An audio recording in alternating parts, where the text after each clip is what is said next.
If you've ever thought, I have great items, why isn't this easier? Well, this video is for you. When people say selling vintage on Etsy is hard, I usually disagree, but I also don't think it's hard for the reasons most people think. Most of the challenges I see, especially after you've been at this for a while, aren't about the algorithm, competition, or pricing. They're about those small mental shifts that happen when you move from loving vintage to actually selling it.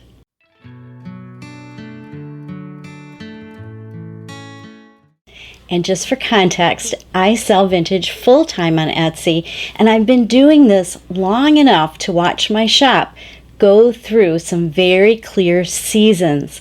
Some things I was sure would work didn't, and a few small changes I almost ignored ended up making a big difference.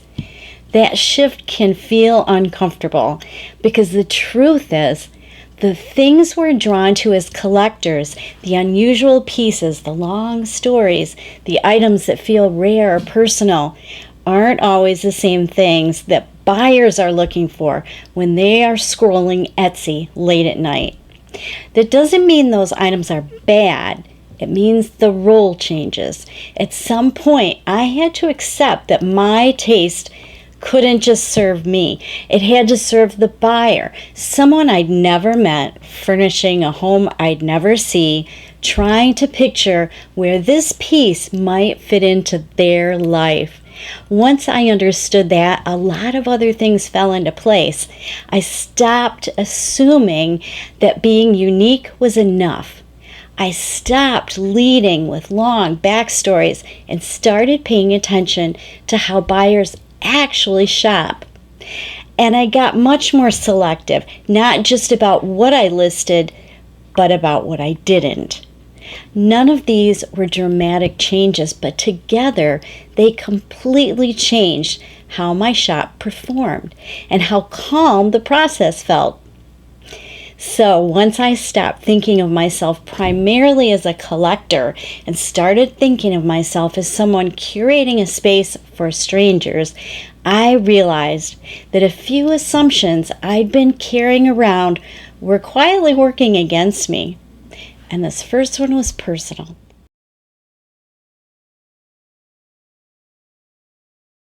I genuinely love vintage. I always have. And for a long time, I assumed that loving something deeply was enough. That if an item spoke to me, surely it would speak to someone else. But selling vintage required a different kind of honesty. There were pieces I adored because they reminded me of something. A house I grew up in, a relative who owned something similar, a time when things were made differently. And those pieces felt special to me. But when I stepped back and looked at them through the buyer's eyes, I could see the disconnect. Buyers were not looking for my memories. They were looking for something that made sense in their own home. Let me give you an example.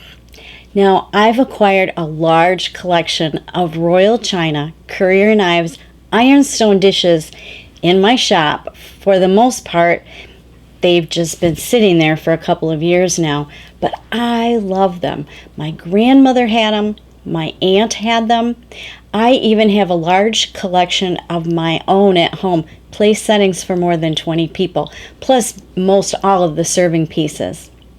Because of that history, I naturally assumed other people loved them too. So I acquired quite a few, mostly through Facebook Marketplace, along with some thrift and antique store finds, and for a while, part of the collection did sell.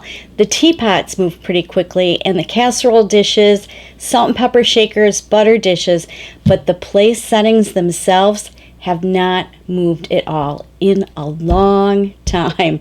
Right now, they're marked down 30% in my shop. I'm still kind of hoping that with the America 250 celebration this year, interest might pick up again. And if it doesn't, I'm going to have to clear them out, which honestly will be hard. Once I accepted that my taste couldn't be the final filter, things changed. I didn't abandon my style, but I learned to edit it, and I started asking myself quieter questions. Is this easy to place? Does it make sense without explanation? Would someone feel confident buying this without knowing anything about me? The shift didn't make the work colder. It made it clearer.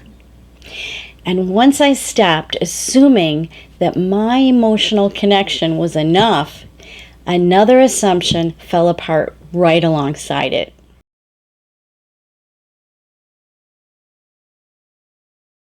Early on, I chased unusual pieces. I thought rarity would do the heavy lifting. If something was different enough, it would stand out. But standing out is not the same as selling.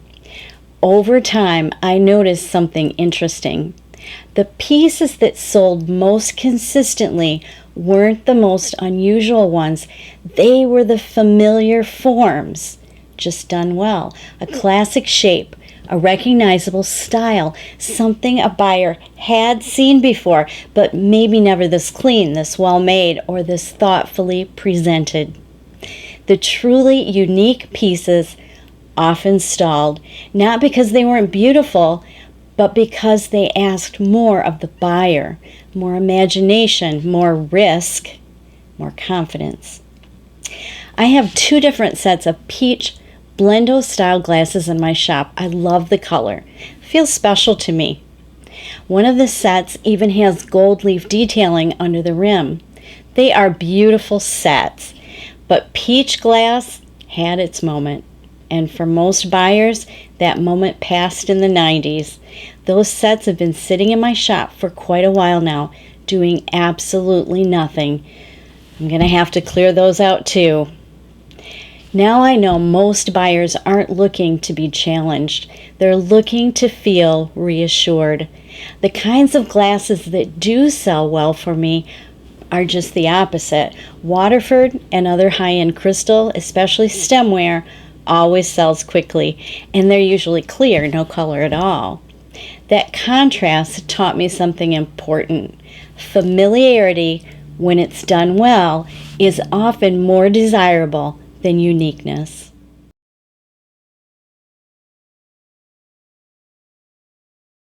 When I stopped chasing uniqueness and started prioritizing recognizability, my shop felt more welcoming, and my sales reflected that.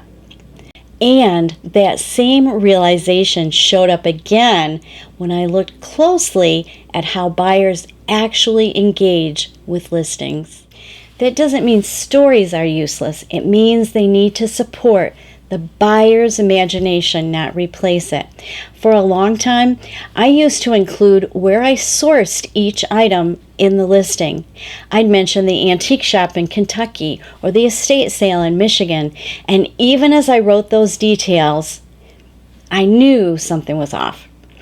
Those details mattered to me, but they didn't really matter to the buyer. The buyers were not choosing an item because of where I found it. They were choosing it because they could picture it on a shelf, on a table, in a room they already live in. Eventually, I stopped including my sourcing stories in my descriptions, and something interesting happened. Nothing. No one asked where I found items. No one hesitated. No one seemed to miss those little acquisition stories at all. That was a quiet but important lesson. The story that matters most is the one the buyer tells themselves. Where will this go? How will I use it? How will it feel to own it? Once I focused on supporting that story, instead, listings felt simpler and more effective. And once you really see how buyers are thinking, it becomes easier to let go of another deeply held belief.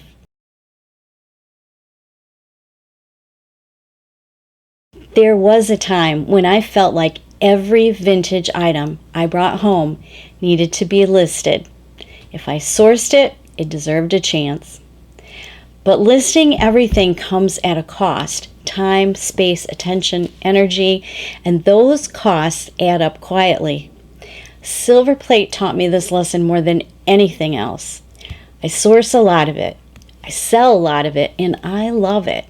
But not every piece makes it into my shop anymore. Some don't clean up well, some are too small to justify the effort, and sometimes once they're polished, we realize the silver plate itself is already wearing thin or gone, and it just does not look good, and I don't want it in my shop. Early on, I would still try to list those pieces. I had good intentions. I'd already invested the time and the money, but they took longer to photograph, they were harder to describe, and never quite felt right alongside the rest of my shop. Eventually, I learned to stop forcing it. Some pieces get redonated, some just go into recycling. And letting them go, even after sourcing them with the best of intentions, has been surprisingly relieving.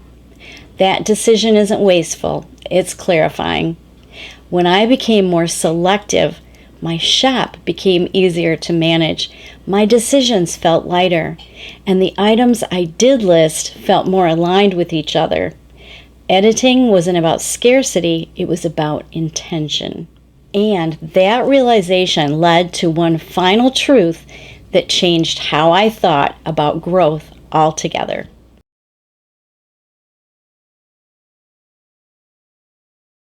It's easy to believe that momentum comes from adding more items, more categories, more everything. But what I have found is the opposite. What buyers respond to isn't volume, it's clarity. A shop that feels intentional tells buyers that someone has already done the editing for them, that what they're seeing belongs together.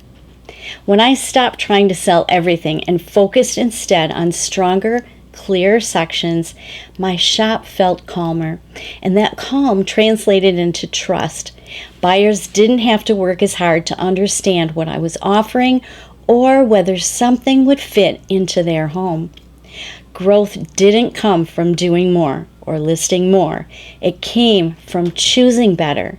That meant letting go of entire categories, even ones I personally liked. I no longer sell growing up girls figurines, even though they're charming, and I'm currently sitting on a whole bin of them. Aside from the baby figures, they just don't sell well for me. I also resist most human figurines altogether, with the exception of brides and grooms. I stopped selling regular drinking glasses. I no longer sell sets of dishes, both nightmares to ship. And I stepped away from selling books entirely, even though I used to sell vintage cookbooks and little golden books. Tightening up my shop sections, deciding what truly belonged and what didn't, pulled everything together. My shop became easier to browse, easier to understand, and more cohesive for the customer. The goal wasn't to have a smaller shop, it was to have a more intentional one. Now, none of these were dramatic changes. They were small, honest adjustments in how I thought about selling vintage. They didn't strip the joy out of it. They made it steadier. If something in your shop feels stuck, it may not be because you're doing too little. It may be because a few quiet assumptions just need revisiting. Sometimes progress doesn't look like pushing harder. It looks like seeing more clearly. If you've stuck around to the end of this video, chances are you are a regular viewer here, and I just want to say thank you. I don't take that lightly. If you've been on this channel for a while, you know that I try to answer every single comment and question thoughtfully under each video, even when it means walking through something step by step for someone. I've always felt that if someone takes the time to ask a question, they deserve a real answer, not just a quick reply. That said, I'd love to do something a little different in February and put together a dedicated question and answer video. So I have a small favor to ask of my regular viewers. Over the next 2 or 3 videos, I'd love for you to leave questions in the comments. Either something you genuinely wonder about as an Etsy seller, or something you might imagine someone brand new to Etsy might be confused by or unsure about. I won't be answering those questions in the comments this time. I'll save them specifically for that Q&A video so I can give them the space they deserve. Thank you so much for helping shape what this channel becomes. Your questions, your curiosity, and your presence here really do matter to me. Thanks for being here today.